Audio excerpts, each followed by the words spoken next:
जय मसीह की सबको रावत मिनिस्ट्री में आपका स्वागत है। प्रिय भाई और बहनों, मिनिस्ट्री को फॉलो करें, कमेंटमेंट करें, शेयर करें, अंत में अपनी बात जरूर रखें। आज की सुबह के समय हम लोग प्रभु का वचन से हम लोग देखते हैं उत्पत्ति की किताब 22 अध्याय। उत्पत्ति की किताब 22 अध्याय में जब हम देखते हैं अब्राहम की जीवन की जो परीक्षा है, बड़ी परीक्षा है प्रिय भाई और बहनों। हालेलुया। अब्राहम की परीक्षा ये थी, अब्राहम को परमेश्वर ने 24 साल के बाद बेटा दिया। अब बेटा देने के बाद परमेश्वर अब्राहम से कहता है, ये अब्राहम तो अपने बेटे को होरेब के पर्वत पे लेके जा और वहां उसकी क्या कर दे, बलि कर दे। प्रिय भाई और बहनों, 24 साल के बाद तो परमेश्वर अब्राहम को बेटा दे रहा है, और 24 साल बाद बेटा देने के बाद फिर परमेश्वर 15-20 साल के बाद कह रहे हैं कि इस बेटे की तू बलि कर दे। मतलब कितनी बड़ी परीक्षा है अब्राहम के जीवन से। हालेलुया। शायद प्रिय भाई और बहनों, हमारे जीवन में भी ऐसी परीक्षाएं आती है।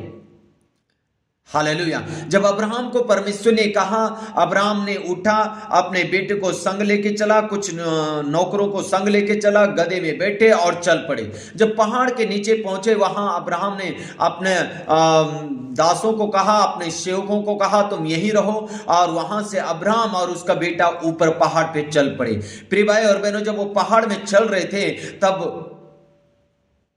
इसहाक का सवाल था अपने पिता से, अब्राहम से, कि पिता, हम सब कुछ साथ लेके चल रहे हैं, लेकिन मेमना कहां है?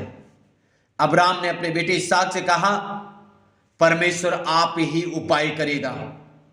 हालेलुया। अब्राहम ने ना तो पत्नी को बताया, ना बेटे को बताया, और सीधा पहाड़ पे चले गए।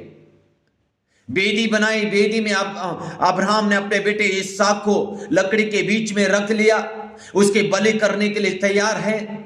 पीछे से एक आवाज आती है, अब्राहम, ये अब्राहम। जब आवाज आई, अब्राहम ने पीछे मुड़ के देखा, पीछे एक मेमना खड़ा है। हालेलुया। इसके लिए कहते हैं उपाय करने वाला परमेश्वर। मेरे प्रिय भाई और बहनों, जब अब्राहम ने अपने कदम बढ़ाए, विश्वास के साथ आगे बढ़ा, परमेश्वर ने पहाड़ पे अब्राहम के लिए उपाय किया। शायद आज आप इसी दशा में, परीक्षा में चल रहे होंगे। मैं आपसे कहना चाहता हूं, परमेश्वर अगर ओ रीगलबा हुडगलबा शबलबलबा ओ अब्राहम के लिए परमेश्वर उपाय कर सकता है, आपके लिए भी उपाय करेगा यीशु मसीह के सामर्थ्य नाम से। मेरी प्रार्थना है, परमेश्वर आपके लिए उपाय करने जा रहा है, और परमेश्वर ने आपके लिए उपाय कर दिया। आपको परीक्षा से बाहर निकालेगा, आपके लिए उपाय करेगा। परमेश्वर आपको आशीषित करेगा, ब्लेस करेगा। ब्लेस होंगे यीशु मसीह के नाम से।